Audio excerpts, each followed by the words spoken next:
Bismillahirrahmanirrahim. Assalamualaikum warahmatullahi wabarakatuh. Hello everyone. Thank you for the time you have given us as Group 4. First of all, let us give thanks for the presence of Allah Subhanahu wa Ta'ala because given us healthy so we can still carry out our duties as students. Secondly, salawat and salam also delivered to our Prophet Muhammad sallallahu alaihi wasallam who has guided us from the darkness into the lightness. Okay, next let us introduce ourselves.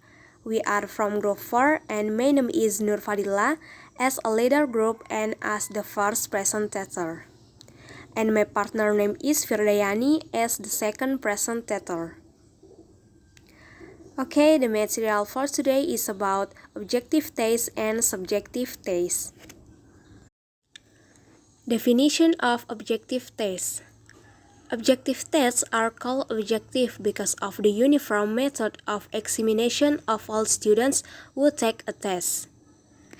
Objective tests are also known as short answer tests and are one of the learning outcomes tests consisting of items that can be answered by students by choosing one or more among several possibilities. The answer that have been paired with each item or by reading the answer in the front of word or certain symbols in the places provided for each item concerned. Oke, jadi tes objektif disebut objektif karena cara pemeriksaannya yang seragam terhadap semua murid yang mengikuti sebuah tes. Tes objektif juga dikenal dengan istilah tes jawab pendek atau short answer test.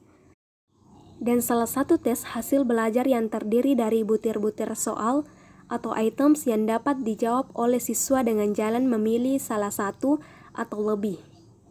Di antara beberapa kemungkinan jawaban yang telah dipasangkan pada masing-masing items atau dengan jalan menulis jawabannya berupa kata-kata atau simbol-simbol tertentu pada tempat-tempat yang disediakan untuk masing-masing butir soal yang bersangkutan. Next, kind of objective test. Tes objektif sangat bervariasi bentuknya. Variasi yang bisa dibuat dari soal objektif adalah yang pertama ada true-false test atau bentuk tes benar-salah. Tes benar-salah adalah bentuk tes yang mengajukan beberapa pertanyaan yang bernilai benar atau salah. Biasanya ada dua pilihan jawaban yaitu huruf B yang berarti pertanyaan tersebut benar dan S yang berarti pertanyaan tersebut salah. Tugas peserta tes adalah menentukan apakah pernyataan tersebut benar atau salah. Jenis yang kedua yaitu multiple choice test atau bentuk pilihan ganda. Tes pilihan ganda merupakan tes yang menggunakan pengertian pernyataan yang belum lengkap dan untuk melengkapinya maka kita harus memilih satu dari beberapa kemungkinan jawaban benar yang telah disiapkan. Ada 5 ragam tes pilihan ganda yang sering digunakan. Yang pertama yaitu regular multiple choice atau pilihan ganda biasa. Jadi bentuk ini merupakan suatu kalimat pernyataan yang belum lengkap dan diikuti 4 atau 5 kemungkinan jawaban yang tepat dan melengkapi pertanyaan tersebut. Selanjutnya ada relationship between things atau hubungan antar hal atau sebab akibat. Nah, bentuk tes ini terdiri dari 2 kalimat, 1 kalimat pernyataan dan 1 kalimat alasan. Ditanyakan apakah pertanyaan memiliki hubungan sebab akibat atau tidak dengan alasan. Yang ketiga, case analysis atau analisis kasus. Bentuk tes analisis kasus ini menghadapkan peserta pada satu masalah. Yang keempat, reading charts or tables atau membaca diagram atau tabel. Bentuk soal ini mirip dengan bentuk pilihan ganda biasa, hanya saja disertai dengan tabel. Yang terakhir, multiple choice association atau asosiasi pilihan ganda.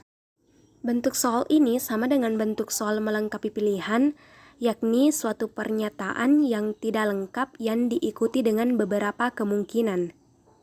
Hanya perbedaan pada bentuk asosiasi pilihan ganda, kemungkinan jawaban bisa lebih dari satu, sedangkan melengkapi pilihan hanya satu yang paling tepat. Jenis tes objektif yang ketiga ada matching test atau menjodohkan.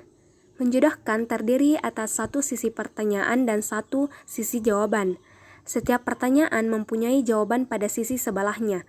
Siswa ditugaskan untuk memasangkan atau mencocokkan sehingga setiap pertanyaan mempunyai jawaban yang benar. Jenis tes objektif yang terakhir, complementary test atau tes isian. Tes isian terdiri dari kalimat yang dihilangkan atau diberi titik-titik. Bagian yang dihilangkan ini yang diisi oleh peserta tes merupakan pengertian yang diminta agar pernyataan yang dibuat menjadi pernyataan yang benar. Next, accuracy of using objective test atau ketepatan penggunaan tes objektif. Soal tes objektif sangat bermanfaat untuk mengukur hasil belajar kognitif tingkat rendah. Hasil-hasil belajar kompleks seperti menciptakan dan mengorganisasikan gagasan kurang cocok diukur menggunakan soal bentuk ini. Agar tes objektif yang akan diukur tidak melenceng dari materi yang telah diajarkan selama proses pembelajaran, maka tes tersebut harus ditulis berdasarkan kisi-kisi. Nah, kisi-kisi inilah yang harus menjadi pedoman bagi penulis dalam menulis setiap butir soal. Ada beberapa hal yang harus diperhatikan dalam membuat kisi-kisi. Yang pertama yaitu selection of material samples to be tested, pemilihan sampel materi yang akan diujikan. Pemilihan sampel materi harus diupayakan sepresentatif mungkin dalam menulis butir soal. Yang kedua, determining the type of test to be used, atau penentuan jenis tes yang akan digunakan. Penentuan jenis tes yang akan digunakan apakah akan menggunakan tes pilihan ganda, tes uraian, atau gabungan antara keduanya harus diperhitungkan terutama terkait dengan materi, jumlah butir soal, dan waktu tes yang disediakan. Yang ketiga, level of thinking ability to be tested, atau jenjang kemampuan berpikir yang akan diujikan. Jenjang kemampuan berpikir yang ditanyakan harus sesuai dengan jenjang kemampuan berpikir yang dilatihkan selama proses pembelajaran. Yang keempat, distribution of difficulty level atau sebaran tingkat kesukaran. Penentuan sebaran tingkat kesukaran butir soal sebenarnya tergantung pada interpretasi skor yang akan digunakan. Jika akan digunakan pendekatan penelitian acuan kriteria, maka sebaran tingkat kesukaran butir soal tidak perlu dipikirkan. Namun, jika akan digunakan pendekatan penelitian acuan norma, maka sebaran tingkat butir soal harus diperhatikan. Selanjutnya, exam time provided atau waktu ujian yang disediakan. Waktu ini akan membatasi jumlah butir soal yang akan ditanyakan. Yang terakhir, number of questions atau jumlah butir soal. Jumlah butir soal yang akan ditanyakan tergantung pada waktu ujian yang disediakan. Selanjutnya, kelebihan dan kelemahan tes objektif.